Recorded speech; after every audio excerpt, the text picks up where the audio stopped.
심상치 않습니다. 동아일보가 윤석열 개인에겐 김건희 특검보다 치명적일 수 있는 50억 클럽 특검을 때렸습니다. 조중동에서 조선일보를 제외한 중앙동아가 요즘 용산과 한동훈을 향해 쌍특검 공세를 피고 있죠.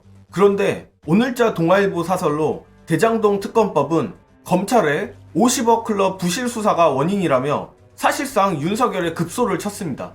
기사 일부를 읽어드리자면 윤석열 대통령이 5일 김건희 특검법과 함께 대장동 50억 클럽 특검법에 대한 거부권을 행사할 때 정부는 더불어민주당 이재명 대표에 대한 방탄 목적용 특검이라는 이유를 제시했다. 이를 놓고 본말이 전도됐다는 비판이 일고 있다. 50억 클럽 의혹에 대한 검찰의 부실 수사가 특검을 자초했다는 점에는 침묵하면서 정치적 논리만 내세웠다는 것이다.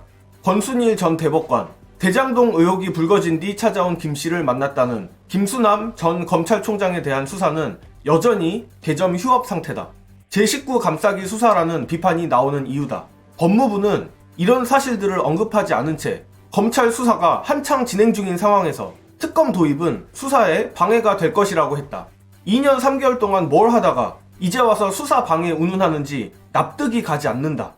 김건희 특검에 비해 주목도가 다소 낮긴 하지만 사안의 중대성으로 보자면 윤석열이 직접적으로 연관돼 있는 50억 클럽 특검이 더 파괴적이죠. 2011년 대검 중수 이과장 윤석열은 부산저축은행 브로커 조우형을 조사하고도 무혐의 처리했습니다. 하지만 이후 재수사 끝에 2015년 조우형은 징역 2년 6개월형을 선고받습니다. 이후 윤석열 중수 이과장의 조우형 봐주기 수사 정황이 담겨있는 김만배 신앙림 녹취록이 나온 거죠.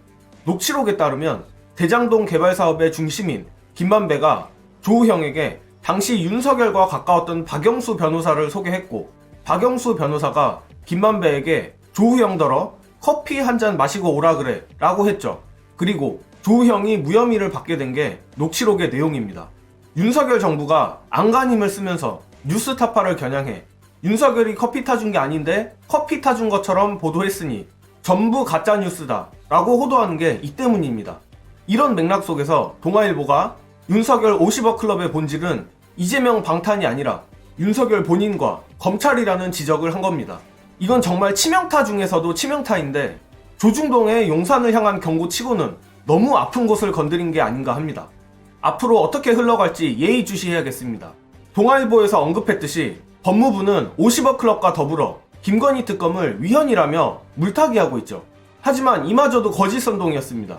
관련한 영상 보시고 이어가겠습니다. 제가 법무부가 한심하다고 하는 것은 고발한 더불어민주당이 특별검사까지 추천하여 수사하게 되는 것은 전형적인 이해충돌이라고 말하는데 헌법재판소가 박영수 특검 추천은 합헌이다라고 이미 최순실 씨의 헌법소원에 대해서 패소 판결을 내렸습니다. 법적으로 판례가 구성되어 있는 것도 2019년에 구성되어 있는 것입니다. 심지어 전원일치 의견으로 합헌 결정. 특검 후보자 2명을 모두 더불어민주당과 국민의당으로부터 추천받도록 했는데요. 여당인 새누리당과 정의당을 배제해서 위헌이라고 최순실이 시비를 걸었죠. 헌재는 특별검사 후보자의 추천권을 누구에게 부여하고 어떤 방식으로 특별검사를 임명할 것인지에 관한 사항은 국회가 입법 재량에 따라 결정할 사항이다 라고 못 박았습니다. 법무부는 2019년에 헌법재판소의 판례도 찾아보지 않고 이와 같은 생뚱맞은 불법적인 주장을 비법적인 주장을 하고 있는 것입니다. 상황이 굉장히 흥미롭게 돌아가고 있습니다.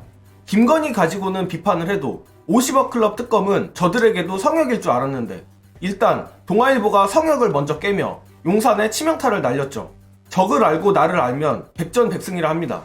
국민의힘은 사실상 조중동의 논조대로 움직이는 집단이라 조중동의 논조를 주의 깊게 봐야 하는데 조중동의 디커플링, 용산의 치명타를 날리는 논조들, 정예능 시청자분들께 항상 빠르게 공유드릴 것을 약속드리겠습니다.